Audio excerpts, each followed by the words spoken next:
teg nitam ay le parlement peut mettre une motion de censure dàq premier ministre ba pare na may majorité absolue keneen koo fi teg tam ma dàqu ko sama nit nga fiy teg kon et nous on va conduire la politique de la nation ku am xam-xam boo jàngee lii xam nga lu mu tekki yow tam nag. kon da nga bëgg a wax ni. bëggumaa wax damaa wax. waaw d'accord léegi kon da nga wax ni bu ñu sukkandiku. ci bëggumaa wax texte de bi damaa wax. waaw da nga wax ni lii kenn du sukkandiku lii wees na. dama wax mais c'est important parce que li tax nga indi ko tamit xam nga yow tamit borom xam-xam nga. li tax ma andi ko dama leen di fàttali rek. waaw mu leer doole ji Mamadou Dia yore woon. waaw daal ne léegi lu mel noonu bu ñu ko joxee premier ministre sans mu nekk chef d'État parce que Mamadou Dia était le chef de l'État. oui bu ñu ko joxee léegi premier ministre Mamadou Dia était le président du conseil chef de l'État. bu ñu joxee loolu premier ministre da ko yaay déterminer yaay conduire la politique de la nation président de la République amatu fi cër. parce que dans l'esprit constitutionnel du Sénégal et dans tous les textes du Sénégal depuis 1963 depuis fi Mamadou Dia jógee ba tey c'est le président de la République qui détermine la politique de la nation conduite par le premier ministre. loolu moo waral maître Moussa Sarr mi nga xamante ni moom mooy ministre de la justice garde des Sceaux amendement yi mu def ci texte bi benn bi dafa porté ci d'abord article 38 ak article 42 pour article 48 bi daf ci wax ni il s'agit de rester fidèle à la tradition sénégalaise de 1960 qui n'a jamais interdit au chef de l'État de diriger un parti politique loolu beneen mais maintenant ci article 42 bi dañu bëgg amendement bi ñu def te waa Pastef dañ ko dàq amendement bi mooy ñu garder la prérogative exclusive de déterminer la politique de la nation. loolu kay mooy problème bi ça fait partie des problèmes mais léegi nag bu Pastef bañee waaye ay waay ngir yàlla yéen sonn ba dee yéen ngi def droit boo xam ne amatul njëriñ croyez-moi juriste pur la maa ne droit bi ñu nekkee amatul njëriñ parce que l'Assemblée nationale a fait son option. lan mooy seen option. yow tam dégluwoo ko. waaw mais yaa ma koy wax sànq ba tey na man lan mooy seen option. yow mi yaa ma koy wax. seen option kon mooy dellu régime parlementaire. mooy la ñu woote gis nga ko. delluwaat ca doole. delloo non premier ministre. jox doole bi Mamadou Dia amoon. déedéet pas doole bi Mamadou Dia amoon non waxuma loolu. lan nga wax Mamadou Dia était chef de l'État. waaw d'accord kon kenn du jox premier ministre mu doon chef de l'État donc. bu ñu comparaison mais benn fonction mais benn fonction boobu dafa am solo parce que bu fekkente ne solo bi kañ laa lay bëgg wax dama si d'accord ak yow mais bul wax lépp nag bul ne bi Mamadou Dia amoon parce que yow boo ne bi Mamadou Dia amoon dindi woo wala lenn ci neel lii rek moo gën a yomb neel mu yore di conduire la politique de la nation nga yem foofu mais nañ yem foofu rek di nommer mais lépp la yemal foofu rek waxal la ci jëf ji premier ministre tey di déterminer et conduire la politique de la nation premier ministre tey di dàq di nommer loolu sañ nañ ko proposer ay waay ngir yàlla assemblée bi sañ na ko proposer Pastef sañ nañ ko proposer loi bi aayaw leen ñu proposer lu leen neex ngir yàlla war a soli on est en politique man politique laay wax léegi waxatuma droit ay déglu ma ngir yàlla may ma rek bismillah neewu ma si droit bi politique laay bëgg a dugg bàyyi politique droit fële wala fa ñuy làkk d'accord ma ne maa wax ne Pastef pour le moment ba waxtu tey bii tooñul kenn waaye ngir yàlla sañu ma ko. dëgg la ku ma xamal Pastef ku ma xam ak monsieur le président de l'Assemblée nationale ku ma xam ak monsieur le président de la République kenn xamu ma kenn si ñooñu ñëpp maa ne sañ nañ def li ñu def tey parce que constitution bi moo ko bind ne sañ nañ ko mën nañ def proposition de révision constitutionnelle lu ñu def si biir seen xalaat la sañ nañ ko waaw problème bi mooy est-ce que nangu nga bokk xalaat boobu. wax ji foofu la féete est-ce que nangu nga bokk xalaat boobu est-ce que man Doudou Ndoye citoyen nangu naa bokk xalaat boobu. delloo naa laaj bi. voilà la question qu'il faut poser au peuple sénégalais. républicain bi nga nekk surtout. est-ce que loolu nangu nga ko. tey jii fi ma toll nii nanguwuma ko du ma ko nangu bu ma sañoon dama référendum peuple bi ne waaw wala déet xam nga lu tax mënuloo jël premier ministre du Sénégal d'abord on l'appelle premier ministre mais c'est pas un président du conseil. Les mots ont un sens.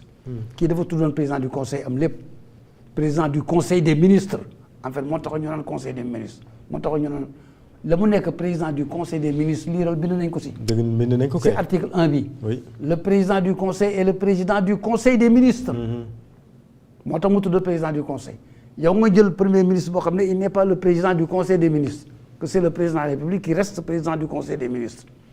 nga ne premier ministre boobu qui n'est rien d'autre qu'un ministre qu'un premier ministre inter pares c'est ce qu'on disait du premier ministre du général de Gaulle ce n'est qu'un premier ministre inter pares le premier parmi les nawle ki jiitu si nawle yi alors nga ne premier ministre mooy définir la politique de la nation et la conduire Assemblée nationale majoritaire mettre ko en motion de censure daxal ko gouvernement daal ne président de la République man maay majorité sama nit ngay teg premier ministre par force wala koo fi teg ma daaneel ko donc dans ce cas-là l'Assemblée nationale prend en fait tout le pouvoir exécutif et tout le pouvoir législatif ah oui loolu lay signifier c'est mooy moo ne suñu kanam nag. Ah bon man waxu mag lay wax borom xam-xamu yoon bëgguma sori si yoon mais constitution bi moo ne Assemblée nationale mën na def motion de censure dans le gouvernement. oui constitution bi waxu ko. dëgg la waaw léegi bu ko defee est-ce que tooñ na yoon. déedéet. le président de l'Assemblée nationale nee na si boppam ñun majoritaire naka nga mën a defee gouvernement doo aussi majorité bi kii doon premier ministre waxu ko. dëgg la waaw kon léegi mënu ko def sëñ bi man lu ma wax dama kenn du ko weddeeti. man weddi sama wax dafa jafe lool parce que du sama waxu nit laa lay wax ne mu ngi nii. man waxuma dara. li ñuy wax ak li ñuy wax di ko bind rek laay jàng man aw ma wax sama waxu bopp kontewul parce que man du ma dara mais nag la ma doon mooy jàng déglu gëstu andi. kon. ma ne nañ avancer ci waxtaan wi. waaw dinañ avancer. la question est très claire kii buñ ko wotee buñ ko nangoo mboog ba mu am. bu ko président nangoo. buñ ko nangoo bu ko président nangoo rek mooy buñ ko nangoo rek benn la ñun tam mën nañ ko nangu président mën na ko bañ ñëw référendum ñu wote ko moom bu ko bañee référendum lañu jëmee ñun bu ñëwee wote ko nag mën na ci dara kon neen nañ de buñ ko nangoo rek. président foofu sax leeragul parce que président bu ko neexee mooy yóbbu beneen projet de loi boo xamante ne da ciy def lu ko neex. comme ni ñu ko waxee non mënul yóbbu beneen projet de loi assemblée nationale. pas assemblée nationale. directement. waaw référendum mais bii lay jël boole ko bosam def si lu ko neex andi teg.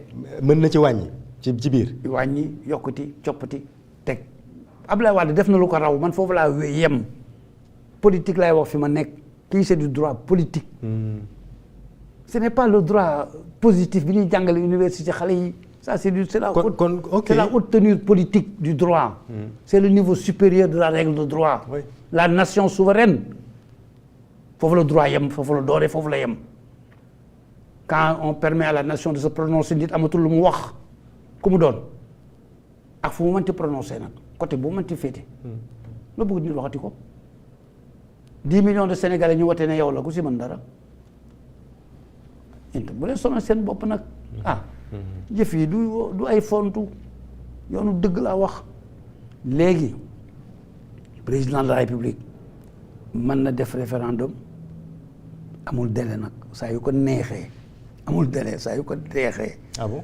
waaw kañ fan lañ bind délai nañ ma ko won dama benn nit génn constitution bi won ma délai bi fi ñu ko def le président de la République peut soumettre tout projet de loi au référendum.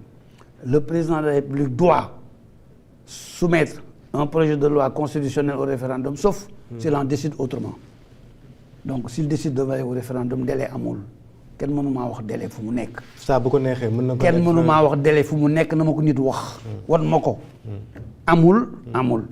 Mais il a l'obligation quand même constitutionnelle. Je parle de constitution.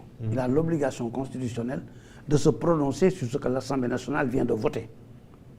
La représentation populaire bi voté na une réforme constitutionnelle conformément à ses prérogatives. Assemblée bi sañ na ko mën na ko daf ko def conformément à ses prérogatives président de la République war na wax war na ne nangu naa ko wala nanguwuma ko maa ngi woote référendum. waaw kon mënul toog rek. ñeneen di ko waxal. waaw déedéet seetaan nit ñi ñeneen di ko waxal moo war a wax parce que pouvoir bi moo ko yore keneen yoru ko. message à la nation par exemple.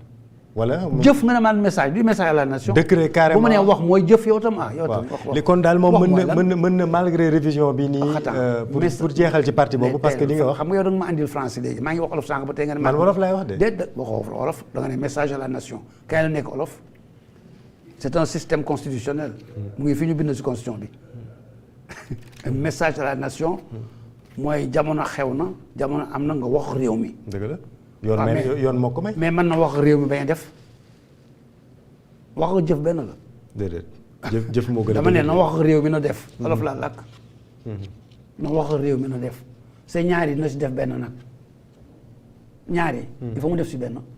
nangu naa li assemblée def assemblée ay ci fi baax na léegi na dem wala mu ne nanguwuma ko dañuy dem référendum.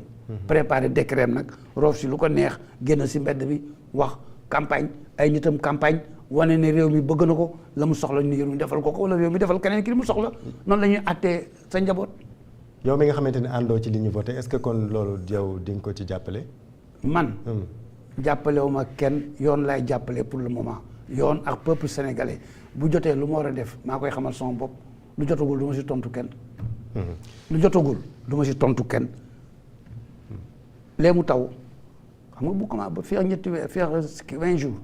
bu taw bu garaaw commencé woon Sénégal dëkk bi yëpp nekk inondation xam nga ñu ngi koy xaar.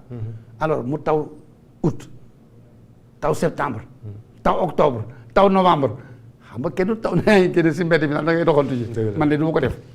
du dëgg kon nañ bàyyi circonstances yi ak moment yi bu jotee ku nekk jël position ba ngay jël. man li ma gëm daal mooy.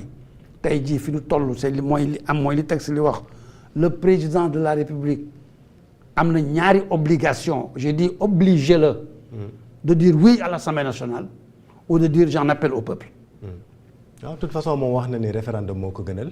moo ma gënal moom laay def. waaw man li ma gënal yëpp defuma ko sama àddina. jëf ak wax du ñu benn. te booba leer na ni lu ko neex lay yóbbu ci texte ba. jëf.